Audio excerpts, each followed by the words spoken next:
السلام عليكم، اهلا بيكم فيديو جديد.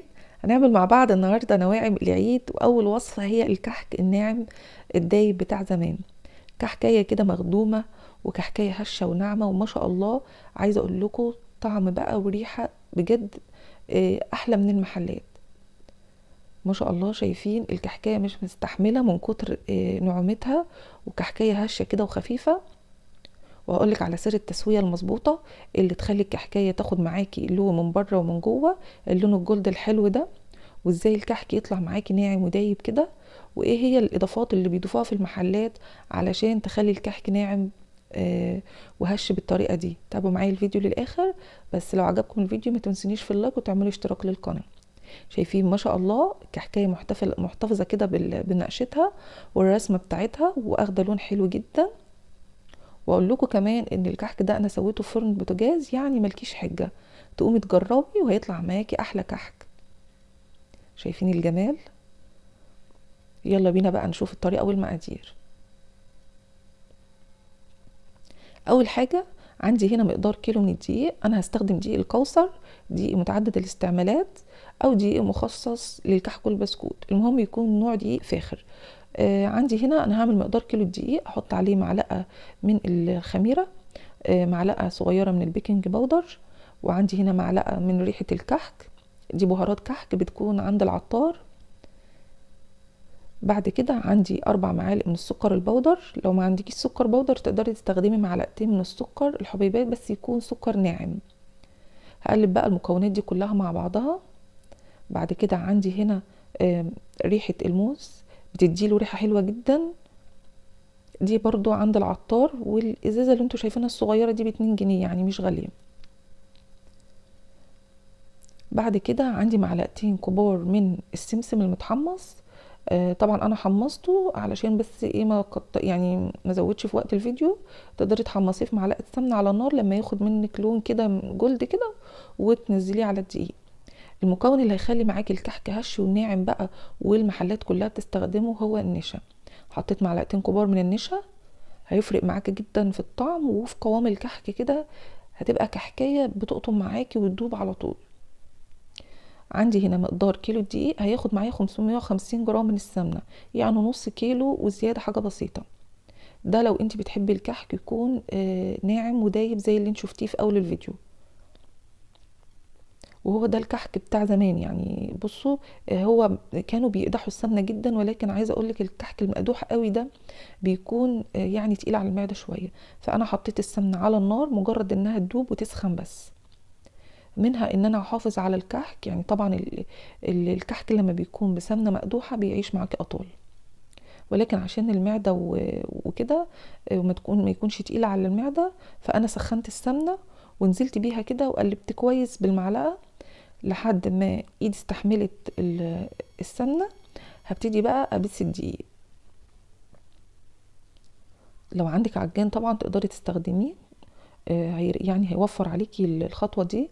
هياخد معاكي 3 دقايق كده في العجان، ولكن انا هعمله على ايدي زيكم كده، وايدي طبعا بدأت تحمر من سخونة السمنة. اهم خطوة طبعا في الكحك اللي هو انك تبسيه بالسمنة، يعني تفضلي كده تفركي الدقيق بالسمنة بين ايديكي لحد ما كل حبيبات الدقيق تتغلف بالسمنة. هتحسي كده ان السمنة عملت يعني زي كريمة كده، او بقت كريمية كده معاكي، وكأن الخليط مش محتاج اي سوائل وكده، ولكن طبعا احنا لسه هنضيف له السوائل. هفضل ابس الدقيق كويس جدا لحد ما الدقيق كله يختفي، والخليط تحس انه بقى خليط كريمي معاكي كده، وكأنك هتعرفي تشكليه، يعني يبقى قوام كأنه عجين بالظبط. وطبعا احنا لسه هنضيف له السوائل. شايفين بيتشكل معايا بسهولة ازاي؟ عندي هنا كوباية الا ربع من المية الدافية. طبعا تقدري تستخدمي اللبن، ولكن كحك بالمية بيعيش اطول. الخطوة الأهم برضو لنجاح الكحك انك ما تعجنيش الكحك. الكحك مش بيتعجن، انك تلميه العجين بس، بحيث ان المية بس ايه تشربيها للعجين مش اكتر. طبعا الخليط بتاعي دلوقتي هيبتدي ينشف معاكي شوية، ولكن ما تقلقيش خالص. انا بنزل بالميه بالتدريج. اعرف بقى ازاي ان الكحك بتاعي كده خلاص، ان انا هاخد حته واشكلها وما لقيتش فيها اي تشققات، يبقى الكحك كده جاهز معايا. طبعا انا الكحك مش هسيبه يخمر، يا دوب ريحته 3 دقايق وابتديت شغل فيه على طول. انا هحشيه بالملبن علشان ما اطولش عليكم وقت الفيديو. فانا عملت الملبن وكورته نص كيلو من الملبن لكيلو دقيق بالظبط.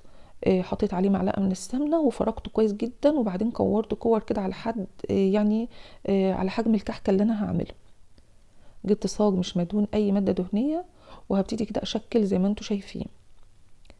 اهم حاجه انت طبعا هتلاقي العجين شد معاكي شويه ونشف شويه، علشان احنا في الشتاء والسمنه طبعا بتنشف وبتجمد العجين كده. تاخدي القطعه بين ايديكي وتعمليها زي ما انا بعمل كده، تنعميها بين ايديكي كويس جدا، هتلاقي العجين بقى في ايدك زي الملبن.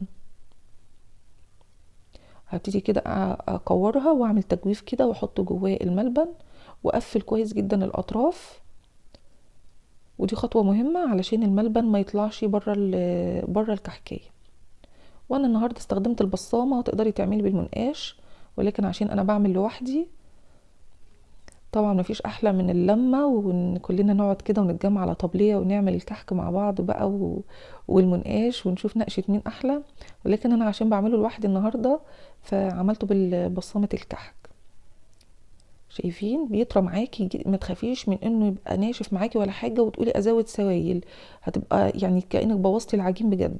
هو مقدار السوائل مناسب لكيلو الكحك، لكيلو الدقيق هو كوبايه كوبايه الا ربع. حطيتهم في الصاج زي ما انتم شايفين كده، وهدخلها الفرن على درجه حراره 180 في الرف اللي قبل الاخير. شايفين انا بعد ما دخلته بربع ساعه ما شاء الله محتفظ بنقشته والرسمه زي ما هي. هياخد نص ساعه معاكي.